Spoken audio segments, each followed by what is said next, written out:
Buenas, buenas a todos, bienvenidos. Buen día, Agus, ¿cómo ¿cómo va? andan? Santi, Bien por ¿todo bien acá, vos? muy bien por acá, muy bien por acá. Bueno, bienvenidos al quinto episodio de Nadie Validó Esto. Este episodio vamos a estar charlando acerca de Fusaka, la nueva mejora de Ethereum que salió hace poquito. Así que Agus nos va a estar contando de qué se trata, por qué se hizo, qué es lo que incluye y qué se espera también para el futuro. Sí, sí, este es un capítulo un poco especial porque todos los capítulos, siempre la idea constante es grabarlos de una y este ya hubo un intento fallido, Sí, sí, sí. así que es en la segunda Hubieron toma. cortes de luz, problemas del micrófono, todo, así que bueno, esperemos que este salga. Así es. Bueno, arrancamos. Fusaka es un upgrade, una actualización que se hizo a Ethereum el 3 de diciembre, así que ya estamos. Hoy lo estamos grabando a 30 de diciembre, así que nada, ya hace casi un mes se hizo, está todo funcionando bien. Ujú, Y trae bastantes cosas de escalabilidad.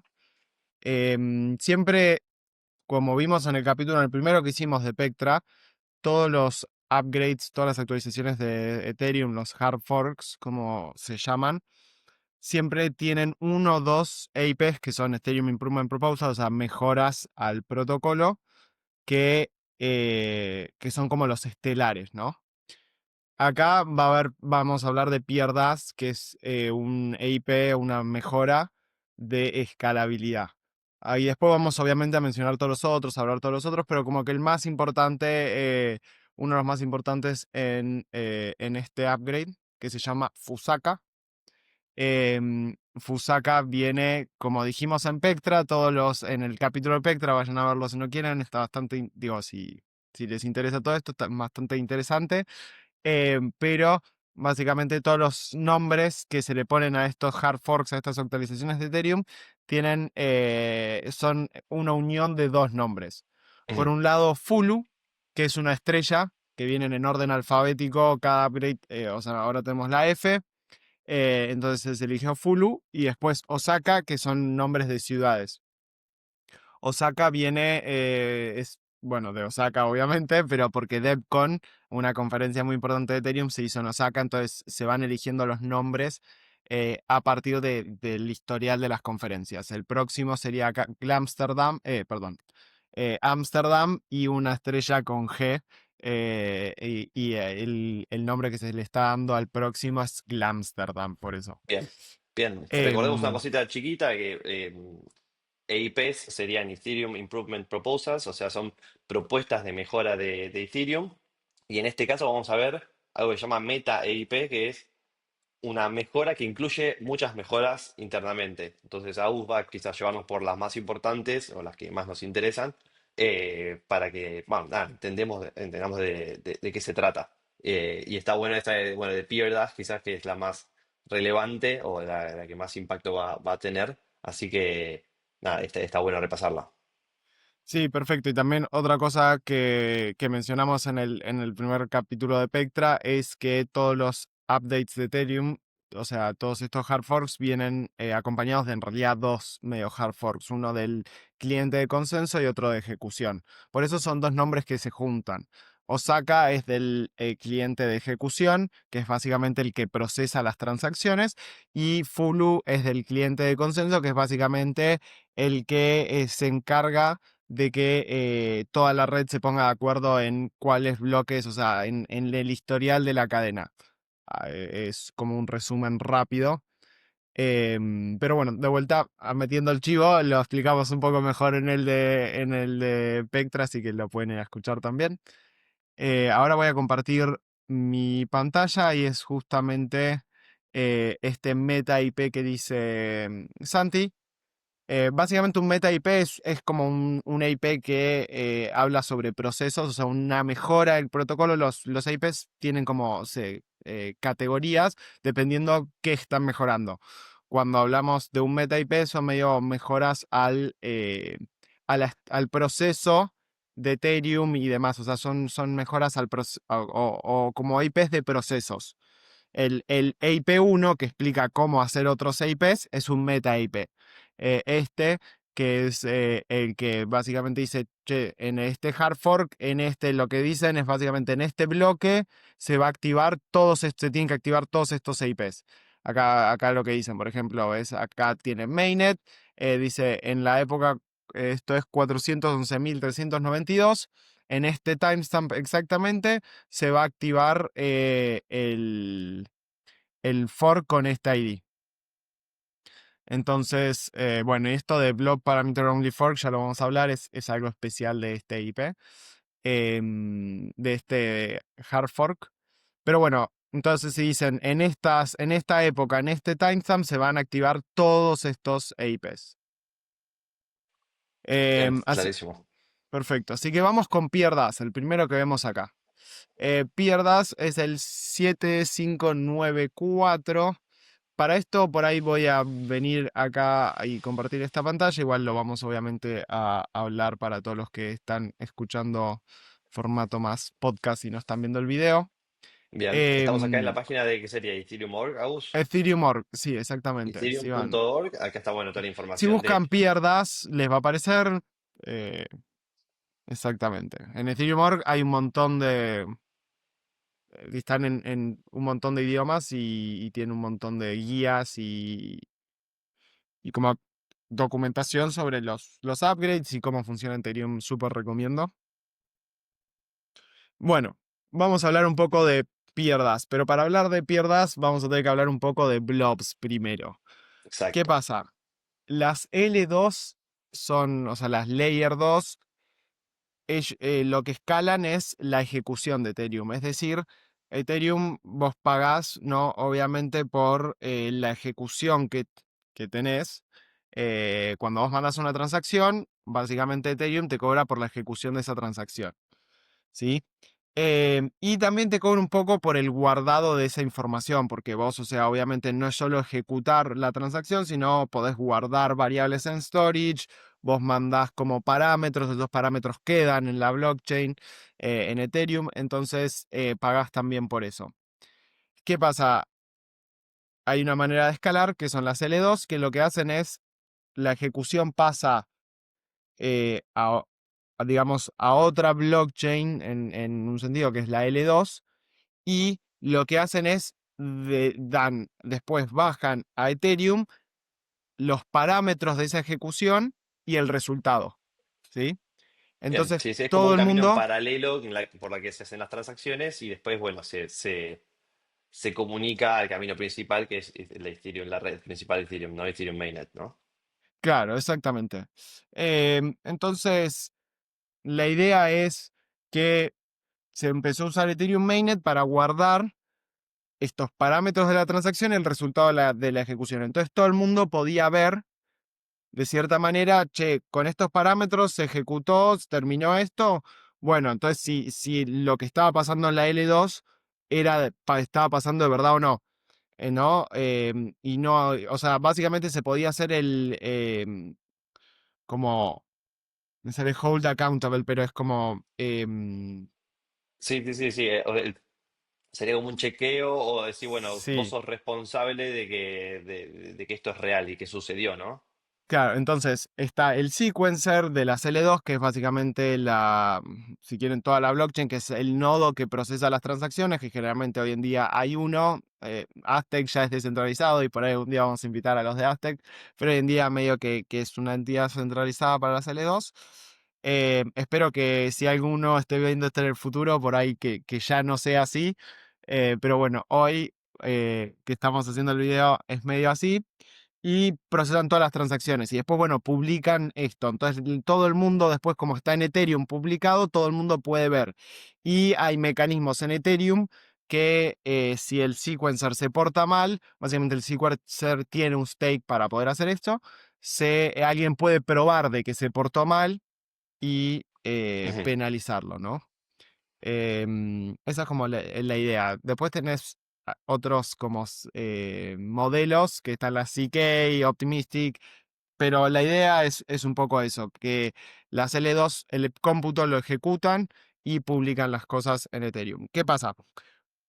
Esos generalmente, ese estado lo que publican, ¿sí? Antes se publicaba en una transacción propiamente dicha de Ethereum, como la que mandamos vos, yo o cualquier otra persona, en lo que se llama como el call data. Ahí se publican todos los resultados. El problema que tiene eso es que el call data, medio que, por cómo es Ethereum hoy, de vuelta esto puede ser que cambie en el futuro, medio que vive mucho tiempo, ¿sí? Los nodos lo guardan un montón de tiempo. Por ejemplo, hoy en día, hasta antes de merge, obviamente se guardaba toda la historia previa. Después del merge, ya como que los nodos pueden dropear esa información y no Ujú. tener que guardarla, pero del merge para ahora, sí o sí tienen que guardarla. Entonces, todos los nodos tenían que guardar todo ese historial, que las L2 solo necesitaban por un corto periodo de tiempo, que es una vez que el bloque se considera como finalizado, ya no necesitas guardar el historial de esos en Ethereum. Lo podés guardar en otro lugar, pero no en Ethereum. Bien, entonces Entonces, para saber si entendí sí, bien, desde la serie 2 se comunicaba a la red principal de Ethereum la información, todo lo que sucedió transaccionalmente dentro de esa L2 en la forma de un input que es el call data. Entonces se le dice a la red, mira, esto es lo que sucedió y esa información se tiene que guardar, aunque quizás no sea necesaria en el futuro para esa L2. Entonces claro. quizás tenemos un parámetro que estamos pasando de información que no es del todo necesaria o no habría tanto sentido de almacenarla, ¿no? Algo así, Agus. Sí, o sea, no tiene sentido almacenarlo en Ethereum por un corto periodo de tiempo, que es Exacto. mientras alguno puede básicamente challengear estos bloques. Pero una vez que ya Ujú. pasó, no hace falta guardarla en Ethereum. Hay otros lugares mucho más baratos para guardarlas, que no tienen toda la seguridad de Ethereum, pero a vos la seguridad de Ethereum te importa solo mientras el bloque puede ser inválido. Una vez que todos decimos, che, este bloque es válido, Ya como que está. ya está. No, de vuelta, es un tema de precio, ¿no? Como que no. Y a Ethereum tampoco le convenía porque hacía su red mucho más pesada, hacía como que había un montón de problemas con eso, si queríamos escalar. Bien. Entonces se hizo otro tipo de datos que se llaman blobs, que es Ujú. básicamente viven por un corto periodo de tiempo. Que eso lo hablamos un poco Proto Sharding en el EIP Pectra que se hizo a principio de este año. ¿A principio de este año fue o del año? Sí, sí, Bueno, sí. sí. Em, y, y entonces ahí se empezaron a poner los blobs, que es este tipo de datos que es más barato y solo vive un cierto periodo de tiempo. Entonces los nodos solo lo tienen que básicamente guardar por un cierto periodo de tiempo que ya no me acuerdo bien cuál era. Eh, mm, Sí, pero tiene sentido, digamos, de que aunque sea un mes, 2 meses, 3 meses, lo que sea, eventualmente eso ya no se tiene que historiar, entonces ayuda con hace la red más eficiente, ¿no? O sea, no estamos sí, ocupando espacio innecesario, que bueno, imagino para los validadores o para los nodos es un peso al final del día. sí.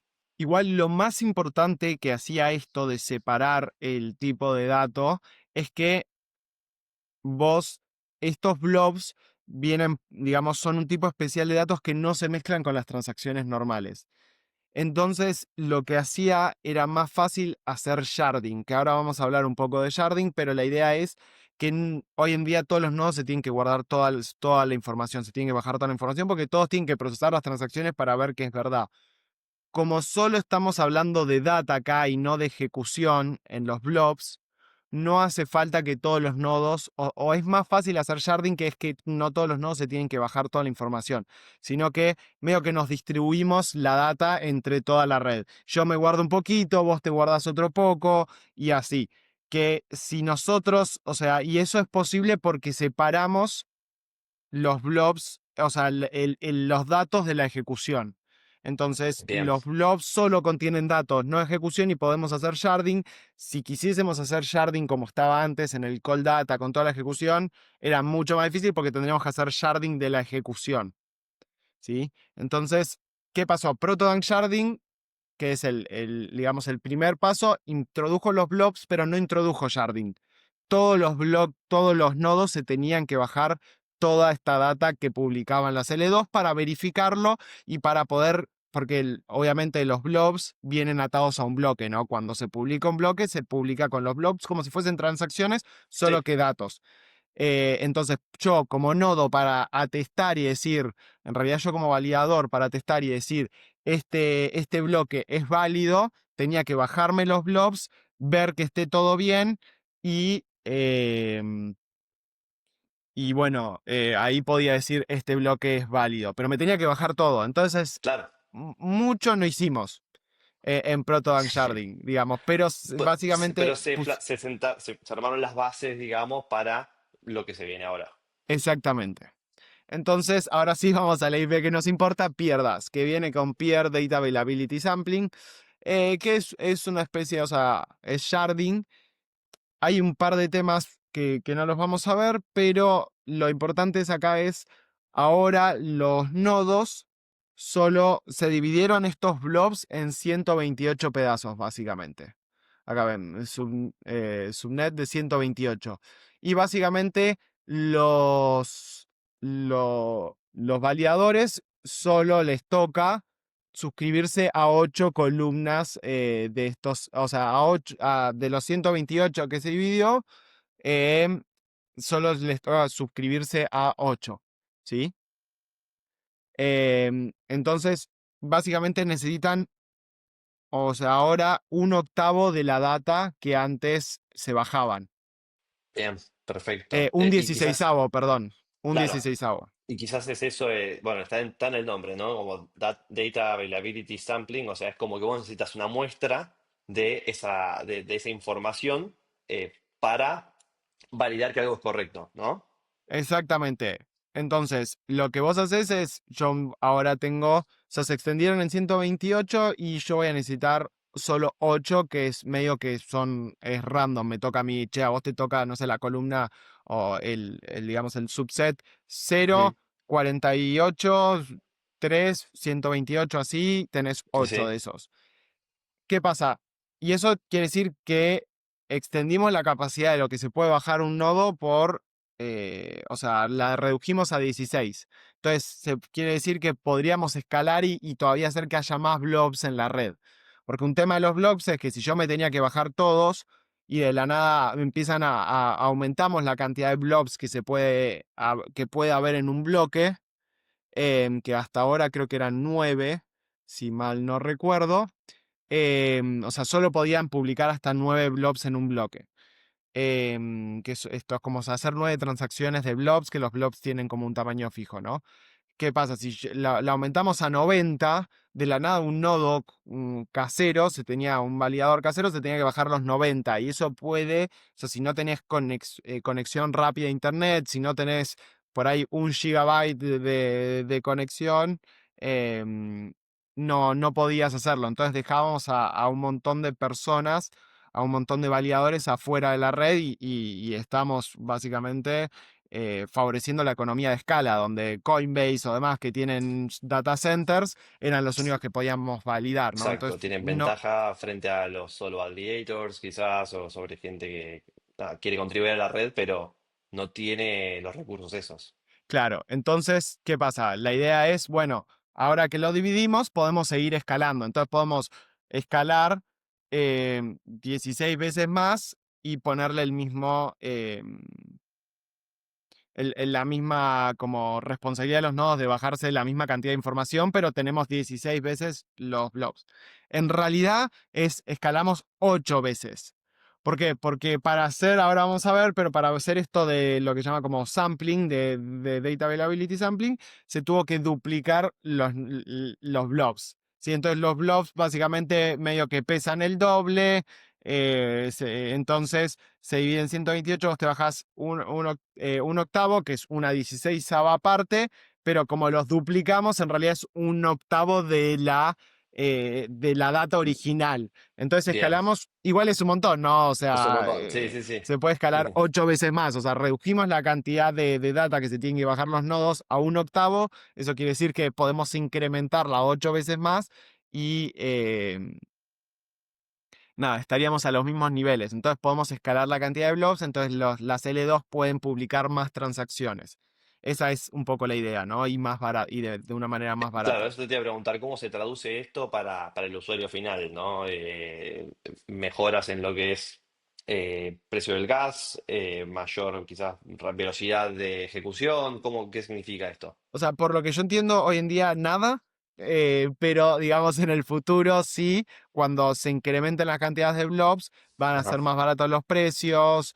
Que fue lo que pasó cuando pasamos de cold data a blobs. Justamente se pudieron reducir los precios porque es un guardado más acorde a lo que necesiten las bien, L2 y no había que guardarlo para siempre. Entonces, gracias a esto, vamos a poder incrementar los blobs y van a ver una reducción de precio o por lo menos mayor escalabilidad. Entonces las L2 van a poder aguantar más transacciones por segundo. Entonces, eso es básicamente lo que hace Pierdas. ¿Qué pasa? Nosotros ahora, yo como nodo, solo estoy suscripto a 8, digamos, como pedazos de información y lo que yo voy a hacer en realidad es samplear la red para ver también si la red tiene distintos pedazos. Entonces, por eso viene el Data Availability Sampling. Es como que yo le voy a preguntar a nodos randoms eh, de los pedazos, creo acá que es de solo de los subnets que yo tengo, les voy a preguntar a los nodos distintos como pedazos de información y ellos me van a devolver. Y si yo veo que en la red con una alta probabilidad están estos pedazos que yo también tengo disponibles para todos, entonces creo que no sé si es sobre mis pedazos o sobre todos. Digamos, si yo puedo hacer como sampling de ir preguntando a distintos nodos sobre distintas partes del blog y me van a responder. Por ahí después publicamos un tweet diciendo sí, sí, esta, sí, sí. esta A ver, lo corrección. lógico, me imagino que sería que yo solamente chequeo mis pedazos con otros, porque si no tendría que estar también validando otros Claro, pedazos de otros contra los de pero otros, ¿no? sí, pero en realidad por cosas criptográficas vos podés validar como pedacitos de otros sin tener en medio esa información y ver que son válidas. Eh, Bien, entonces, esa es donde ahí tengo la duda, que creo que lo sabía y no sé si me olvidé, pero bueno, esa es un poco la idea, es bien el sampling. Entonces vos ampliás y no hace falta que vos te bajes todo el blog para decir este blog está como bien, vos solo decís mis columnas están bien y el resto de la red podés verificar que tiene el resto del blog, digamos. O sea, no lo verificás 100% porque vos para eso tendrías que bajar todo el blog, pero con una probabilidad muy alta, si se amplías de manera random a X cantidad de personas y todos te devuelven bien, podés decir que básicamente el blob está en la red, ¿no? Esa es un poco la idea. O sea, ahora el blob va a estar repartido en toda la red y no es que todos los nodos lo van a tener que guardar. excelente, excelente. Bueno, esto ya es una mejora importante, me imagino, para Ethereum y que, bueno, sienta las bases de mejoras futuras, ¿no? Que se pueden Sí, realizar a partir de esto. exactamente. Que justamente la idea es, vamos al próximo, ya que lo tengo acá, que lo vi por acá, Blob Parameter Only, que es básicamente una manera de hacer un hard fork, si se quiere, solo cambiando un par de parámetros cambiar, para cambiar parámetros de los blobs, es decir, para incrementar la cantidad de los blobs que un bloque puede tener. Hoy en día son 9, pero no queremos esperar al próximo hard fork y tipo para tener que hacer. Entonces la idea es, se creó una manera de hacer como un hard fork. em, que lo puedo compartir acá, con una especificación donde vos podés decir, bueno, nada, acá en Cancún ves el target es 3, el max es 6. Después en Osaka, el target, ven que de Praga a Osaka, que es el que estamos haciendo nosotros ahora, no cambió. O sea, solo sigue siendo la máxima cantidad 9, porque como introdujeron pierdas, no querían hacer muchos cambios. Pero después se van a poder hacer forks específicos para, para cambiar solo estos parámetros. Y la idea es que todos tienen que implementar medio como un archivo, por lo que entiendo, medio estándar, para que sea fácil como solo cambiar estos parámetros y decir, bueno, este blob parameter only fork 1, digamos, va a tener de máximo 15 blobs con un target de 10 y se va a dar en este timestamp. en este exactamente timestamp. Todo esto en un archivo que todo el mundo sabe que es medio común. Entonces, para hacer todos estos cambios, lo único que hacen es, los clientes es actualizar o agregar una entrada a este archivo. Entonces, de esa manera es mucho más fácil hacer esos cambios y no tienen que hacer un hard fork. Entonces, eso básicamente lo que hizo este IP es que hagan todos los cambios de código para que justamente después sea mucho más fácil hacer estos hard forks solo de blobs. Porque la Excelente. idea es ir incrementándolo cada vez más y no tener que esperar al próximo hard fork para hacerlo. Y los clientes y todo el mundo se pone de acuerdo, hacen una entrada en un archivo medio de configuración, todo el mundo se baja el nuevo cliente con ese archivo y sale andando. Bien, bien, bien, Entonces, bien. Entonces se introducen los blobs.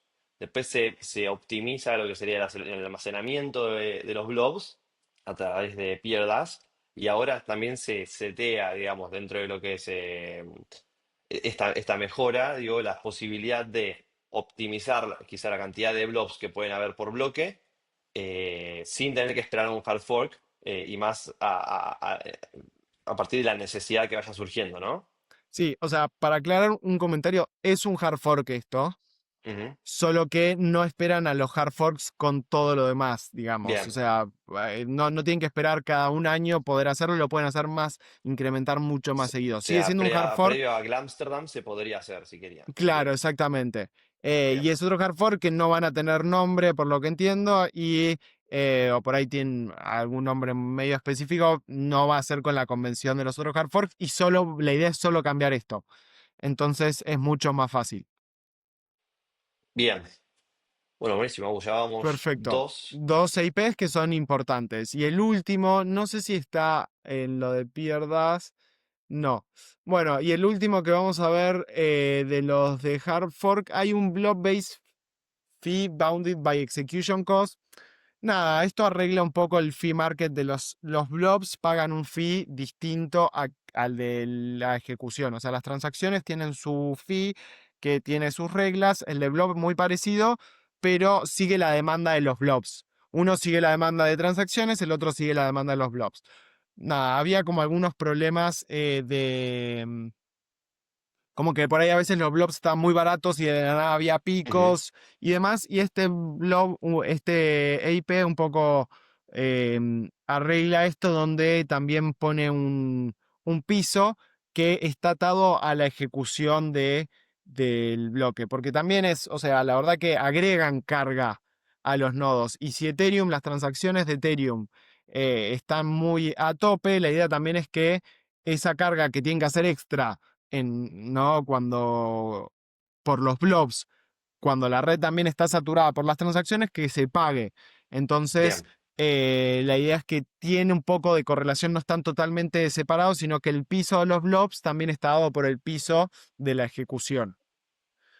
¿Se bien, entiende? Entonces, clarísimo. Sí, sí, sí. si los, o sea, porque la idea, ¿no? Los nodos, los validadores van a estar también procesando un montón de transacciones con qué sé yo, y también tienen que procesar los blobs, que los blobs son casi gratis por ahí.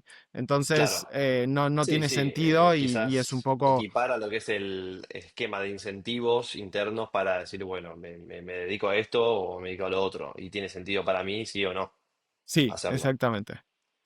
Bien, Así que, bueno, eso es en lo que respecta como a blobs y availability, data availability. bien. Ahora vamos a pasar por ahí un par más rapidito porque creo que fue mucha información y si seguimos con algunos más importantes, entonces le vamos a dar un descansito a nuestros, a los que Dentro del escuchan. cerebro, pero Sí, ¿ con cuál querés seguir? A ver. vamos con uno rápido. Este es un IP de informational, de solo de información, que es básicamente es el 7935 y dice que por default el gas limit tiene que ser 60 millones. Todos los bloques tienen un límite de gas que pueden usar. Y eso no hace falta hacer un hard fork para eso. Es medio que la red lo va decidiendo, los validadores lo deciden, incrementando de a poco ese límite. Y lo que dice esto es, bueno, después de Fusaka todos deberían setear el límite es recomendado que haya un nuevo límite de 60 millones. cuando vos te instalás, es que cuando vos te instalás el cliente, vos podés setear ese default, ese límite, ¿no? Y tu cliente lo puede hacer. Bueno, acá dice, che, por todo lo que vimos y qué sé yo, deberíamos empezar a bancarnos un límite de 60 millones de gas Bien, el bloque. Entonces, acá a veces nada, habla de cuál es el worst case escenario, de cuántos megabytes te vas a... Porque también cuanto más gas hay, que el de ahora, el de Mainnet es 36 millones. Es más o menos, y la idea es que se incrementa a 60 millones. Eso va a traducirse en transacciones más baratas, ujú, es mayor como escalabilidad a Ethereum, pero también el nodo va a tener que guardar más información, porque si los bloques pueden ser más grandes y procesarlo más rápido, va a tener que ser más rápido, van a tener más transacciones, lo que equivale a bajarse más data, pero hay consenso en la comunidad de que este límite todavía es seguro y que no vamos a dejar gente afuera por esto, porque cada vez, obviamente, los clientes son mejores, ¿no? Entonces claro. pueden procesar transacciones más rápido y demás. Y Eh, entiendo que también se asigna un límite también de gas para las transacciones. Esto con otro EIP. Sí, eso, sí, exactamente, perfecto. Bueno, este es solo como informacional, es como, bueno, lo pueden hacer, lo recomendamos que todos lo hagan y medio que todos entiendo que lo hicieron, eh, pero bueno, es como... y el que vos decís es este, Exactamente. el 7825 que agrega un límite a que creo que son 16 millones. Acá está Exactamente. casi 17 millones. Que es que antes una transacción podía tener el límite de lo que tenía un bloque. Exactamente. O sea Esto, que si yo, por ejemplo, deployando un smart contract, por ejemplo, en la red, podía ocuparme un bloque entero, ¿no? sí, exactamente. Ahora, el límite de lo que puede una transacción hay un límite que es este casi 17 millones. Y esto se hace más que nada porque si seguimos incrementando la cantidad de, del gas que puede tener un bloque, queremos que las transacciones estén más acotadas para que no haya un denial of service attack donde nos manden transacciones por ahí muy grandes que revierten a lo último o que tienen ciertas condiciones a lo último que pueden impactar a la red.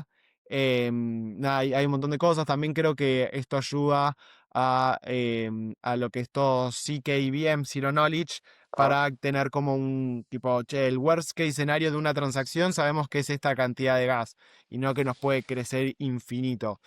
Claro, Eh, porque en- me imagino que si yo mando quizás una transacción que ocupa un bloque entero, se revierte al final por algún motivo, lo hago de nuevo y empiezan a quedar bloques vacíos, serían y empieza, no, o cómo no sería tanto porque en eso. realidad si revierte al final, donde revierta, a vos te cobran ese gas, entonces te cobrarían.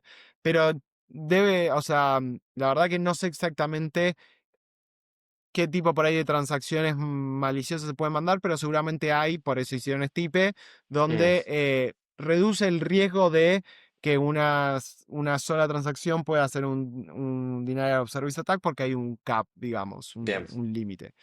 perfecto. Pero si una transacción falla, obviamente al final, Ethereum te cobra igual todo el cómputo que hizo, porque si no, justamente vos podrías mandar muchas transacciones que fallen y eso, eh, nada, como que mataría la red, ¿no? Claro, Entonces la idea es que a vos también te cueste plata. Bueno, entonces esa es la que vimos. Ahora, otro también medio así divertido para mí es agregaron un método de RPC, o sea, los nodos ahora exponen su configuración a través de un método. Entonces yo puedo preguntarle a otro nodo cuál es tu configuración. Y esto es muy gracioso y viene de cuando se hizo Pectra, que por temas de configuración medio que mataron una red, porque ya no me acuerdo cuál, creo que era Holensky, que creo que después se pudo salvar, acá está, cuando lo dice, cuando se activó Holensky Testnet, eh, ujú, los clientes tenían otra configuración, básicamente el smart contract, que es creo que es el que depositaba, cuando vos depositas ETH para tener un validador, en Holensky tenía otra address que en Mainnet. Entonces, cuando se activaron estos clientes, tenían rompió en todo. Holensky, tenían eso, entonces no procesaban tipo la gente que quería como no, que quería activar, unos lo procesaban, otros no. Esto empezó porque unos lo tenían bien y otros no. Entonces, si vos querías hacer un validador en Holensky, lo depositabas, unos decían, che, esta persona depositó, está bien, y otros decían, no, no, si yo no veo ningún depósito en Claro, esta claro, admin, claro. ¿no? Y, Explícate rapidito, quizás que es una testnet para alguien ok, que no es desarrollador y nunca tuvo que desplochar nada ni hacer ningún testeo antes de salir a... sí, bueno, para mí son dos cosas. O sea, yo acá tengo una visión un poco por ahí contraria a la de la comunidad. Las testnet antes se usaban para testear, o Ujú, también, o sea, para dos cosas, para los de a nivel protocolo poder testear los upgrades y demás, lo hacen en testnet los hacen en testnet para después hacerlo en mainnet. Entonces, si la gente quiere probar un cambio en el protocolo, lo primero lo prueban en una testnet y después, primero lo crean lo que se llaman, creo que es Shadow Forks, pero no importa, después en una testnet, que es algo como mucho más parecido a mainnet, pero con plata de mentira, básicamente, ¿no? Es una red que funciona igual a mainnet, pero con plata de mentira. Y bien. también en un pasado los desarrolladores lo usábamos para testear cosas. Eh, Hoy en día es más difícil hacerlo. Yo creo, si querés, si vos tenés una app sola, está buenísimo. Tipo, si vos tenés, no sé, un NFT drop, lo podés probar ahí y está tremendo. Ujú, Ahora, si vos querés interactuar con DeFi, no todos los protocolos DeFi están ahí no todos están en testnet, porque a ellos también les cuesta un montón de infraestructura mantenerlo. O sea, si vamos con Uniswap, tiene creo que Uniswap X, donde hay un orden y mantener la API con todo eso para una testnet es caro. Entonces, hoy en día son tan baratas las L2 mm, y que tienen como productivo que Uniswap o eso casi no tienen testnet. O sea, no están bien, en testnet. Eh, entonces puede ser que algunos DeFi protocols estén, pero generalmente la mayoría casi no está. Entonces es muy difícil. Entonces siempre te conviene probarlo en una L2 y es lo que terminas probando porque te sale pocos centavos. No es gratis como una testnet, pero es barato, digamos. y es lo más Eh, cercano a la realidad que vas a o tener. sea, es la realidad en realidad, ¿no? Porque Exacto. o sea, después lo vas a usar en las L2. Lo podés probar en un contrato de mentira, digamos, donde sin mucha plata, obviamente, y qué sé yo, pero entonces se termina siendo un poco eso para mí.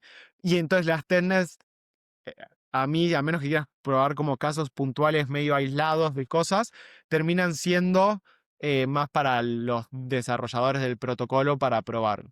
Em, pero bueno, eso es una testnet. Bien, bien, bien. Gracias a vos. Entonces, bueno, nada, pasó todo esto que veníamos hablando con Santi. Entonces hicieron este método de RPC para poder obtener las configuraciones de los distintos cosas y darse cuenta, porque si no antes no tenían manera de darse cuenta la configuración que tenía, ¿no? O sea, cada uno tenía que entrar a su validador, ver y qué sé yo. De esta manera los distintos equipos pueden empezar a preguntarle, che, este validador está andando mal. Le preguntan la configuración y ven si es por eso o descartan por lo menos eso. Cuando antes se tenían que meter en el validador, obviamente es el dueño del validador, lo tiene que hacer. Claro. Entonces, nada, agregaron eso a partir de lo que aprendieron en Pectra, que fue un poco un caos esa activación. Bueno, Bien. Hay uno que me parece, me resulta quizás como divertido, o me parece que está bueno, que es el de Counting Leading Zeros, que es el sí, C, no sé que si que, está bueno verlo ese. ok, no sé si querés explicarlo un poquito o... O sea, lo entiendo, te digo como yo lo entiendo y quizás de ahí vos después Dale, me corregís. Pero básicamente vos para interactuar muchas veces con la blockchain tenés parámetros que son muy largos, que empiezan siempre con quizás 0x y muchos ceros adelante, ¿no? Y es quizás costoso pasar esa información o innecesario, o sí, ¿no? Dentro de lo que es la información que vos tenés que pasarle, ocupa mucho espacio, y aparte es difícil de calcular. Entonces aparece esta mejora que básicamente calcula cuántos ceros hay antes de que aparezca un parámetro que es útil para utilizar en la red, y te pasa directamente cuántos ceros hay. Entonces se acorta quizás la información o los cómputos que se tienen que realizar para obtener esa información. Ahora Uf, viene ahora viene la explicación real que se la va a dar a vos. no, no, o sea, está muy bien los números digamos, en lo que es la IBM, ¿no? La Ethereum Virtual Machine.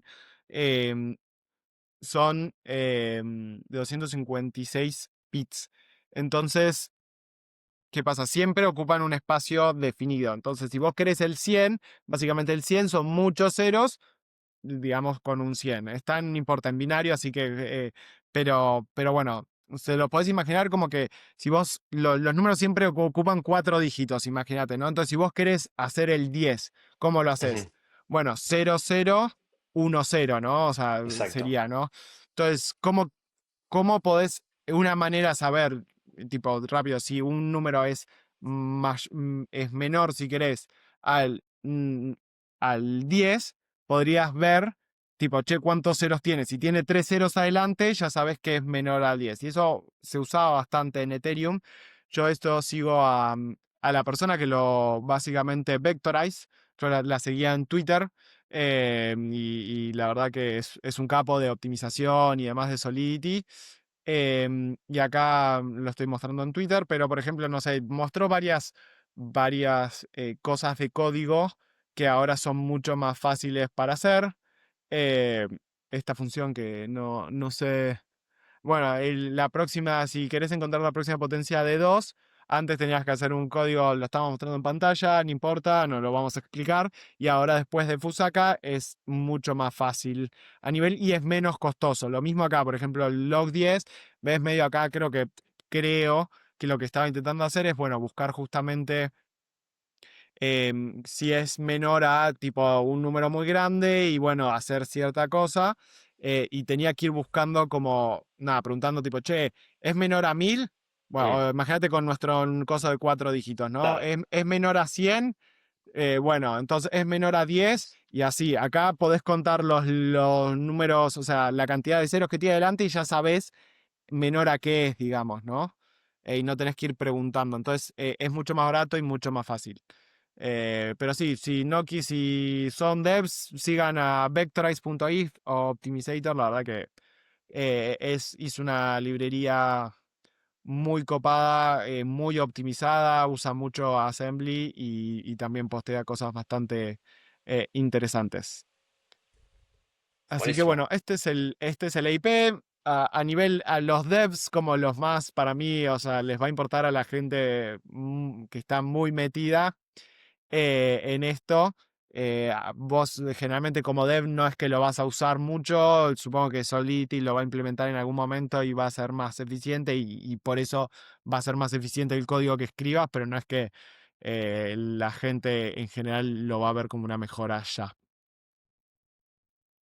Bueno, después vamos a algunos así como vamos, que no importan tanto, o por lo menos que no creo que les importen mucho a los que Oyentes. escuchan, oyentes, gracias. Es Setupper Bound for Modex. Esto, nada, de vuelta. Como estamos incrementando los bloques y tiene que haber como o sea, para distintas aplicaciones de Zero Knowledge, em, necesitamos como capear, tipo poner límites a ciertas operaciones, como las transacciones, como vimos. Bueno, acá también a Modex se le ponen como un número que no importa lo que hace Modex y qué sé yo, para también esto, como limitarlo, ¿no? Y que no sea un problema cuando si querés probar algo con Zero Knowledge o para que no te hagan un DDoS attacks. Lo mismo también se hace más caro usar Modex. Así que, nada, eso. Bien, sí, sí, sí, se siguen poniendo algunos límites también para prevenir ataques o prevenir que hayan fallas en la red en algún punto. El RPL Execution Block Size Limit, que también pone un límite a lo que puede tipo pesar un bloque. Básicamente es todo esto como, bueno, prepararnos para no tener estos casos por ahí borders que después hagan un denial of service attack en la red. Entonces, esos son como los IPs, creo que ya pasamos por un montón. Em, también es fácil. Dropean también información que ya casi no se usa, que antes se devolvía. Es más de la comunicación entre nodos, pero cuando un nodo le preguntaba a otro, devolvía información que medio que ese nodo después no la usaba. Entonces fue tipo, che, ¿para qué la estamos mandando? Agrega cantidad de gigabytes que no Bien, estamos bien, bien. necesitando, saquémosla. Fue bastante también de Eh, limpieza, ¿no? Veo este IP sí, de decir, bueno, acumulamos toda esta información hasta ahora, que quizás, bueno, se puede evitar, aprovechemos y simplifiquemos un poco. sí, acá no es que la estamos sacando, digamos, lo de los Bloom filters, que no importa lo que son, es más, em, básicamente no lo estamos mandando. Y también de- desde el merge medio que no los nodos, o no me acuerdo desde qué IP, pero los nodos no necesitan tener el historial de bloques antes del de merge. Entonces, ahora básicamente creo que lo que hace este IP es anuncia desde qué bloque ellos tienen como para poder preguntarles y que no sea como medio al pedo, tipo preguntar, tenés este bloque, tenés este bloque, tenés este bloque, es como, che, yo tengo hasta acá, pregúntame esto, pero Sí, para atrás no me preguntes. no me pregunten nada, bien. Eh, Así que sí, esa es un poco la idea de estos EIPs, del que acabamos de ver. Nos quedan dos. A ver, déjenme repasar un poquito, creo que sí. El Deterministic Proposer Look Ahead. Sí, y el precompile. Vamos con el precompile primero. Esto es básicamente agregar soporte para una curva elíptica que se usa mucho. O sea, Ethereum usa una que es no me acuerdo si es la T1 o algo así. Bueno, o sea, cambia acá, creo que este R es otro, ya no me acuerdo, en un momento me lo sabía. Pero bueno, ahora se dio soporte para que vos puedas hacer operaciones sobre una curva elíptica que es esta, la R1. ¿Y por qué esto es muy importante? Eh, es muy importante porque es la misma curva elíptica que se usa para encriptar un montón de cosas como, o sea, para verificar tipo el Face ID. Básicamente los celulares usan una criptografía que nosotros no soportábamos. Entonces, los multifactor authentication, el Face ID, todo eso. Entonces, agregando soporte a esto que antes se podía hacer, pero era muy caro, porque tenías que hacer básicamente toda la matemática en Solidity, era medio un caos. Y agregar con mucho overhead. Ahora que medio que lo soportamos a nivel protocolo, vos podés verificar y con un Face ID por ahí firmar una transacción. Y es como eh, eh, sí, no sé, en realidad no firmar una transacción, pero por ahí firmar para una. Bueno, vamos a decir una transacción, en realidad no es para una transacción, sino por ejemplo, si tenés una Smart Account, podría la Smart Account verificar de una manera más fácil que sos Probar vos. propiedad, por ejemplo, de una cuenta se podría. Sí, exactamente, sí. No es que la Y transacción que se mande ahora se mm, firma en esa curva elíptica, se sigue firmando en la curva elíptica de Ethereum, pero el contenido que está dentro podría venir firmado por digamos, un Face ID, que sí, eso lo verifica una Smart Account. o passkeys, quizás que ahora están un poco más También, exacto. Bueno, de sí, es que moda. Es en Passkey definitiva también. lo mismo, Sí, pero sí, pero digo, y eso va a ayudar quizás a onboardear mucha más gente dentro del ecosistema, o sea, hacer más simple ese paso de validación sí, inicial, ¿no? exactamente, porque pensá que mezclado con el IP del Smart Account, eh, que podés convertir una EOA en una Smart Account. También por ahí, viste, se podrían hacer cosas donde la gente pueda firmar con sus passkey y demás. Entonces ya estamos empezando a como poner las bases para que la gente pueda usar Ujú. Internet como lo sigue usando y también usar Ethereum como usa, o sea, usar Ethereum como usa Internet. Bien, bien, bien, bien. Y apalancarte quizás, o sea, en la seguridad de Ethereum para hacer tus transacciones, pero con un método quizás de ingreso más simplificado o más cerca de lo que está acostumbrado el público Web 2. Sí, exactamente, que también es más seguro porque justamente está más, porque hay más herramientas, ¿no? Y no, por ahí no tenés que private keys y demás que nada, o sea, hoy con el teléfono que todo el mundo usa, que ya sabemos que es bastante seguro y demás, bueno, nos apalancamos de esa tecnología. Entonces, para mí es una IP bastante importante. Y así que nada, eso creo que vamos a ver los beneficios más adelante, no es inmediato, pero bueno. Y el Deterministic Proposer Look Ahead es básicamente hoy en día medio que la persona que propone el bloque se sabe medio que creo que tipo slot a slot, es decir, como que vos 12 segundos antes de que propongas el bloque te enterás. Acá básicamente se pone para que sea una época, creo, o sea, cuando se define la época, se van a definir básicamente, acuérdense que Ethereum, cada bloque lo propone en un slot de 12 segundos y los slots están agrupados en épocas. Em, entonces, en una época, básicamente, vas a saber todos los gente, cuando empieza la época, vas a saber todos los que van a proponer bloques en cada slot. Entonces, el validador, no sé, 3 va a proponer en el slot uno, el validador 10.000 en el slot 2 y así.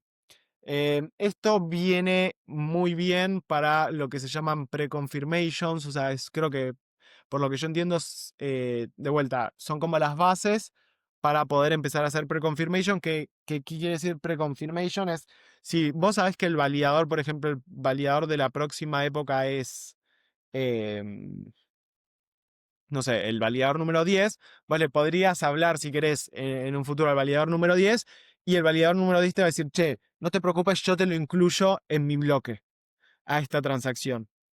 Entonces la voy a incluir. Entonces vos ya tenés una certeza de que esa validación, que esa transacción se va a incluir en tu próximo bloque.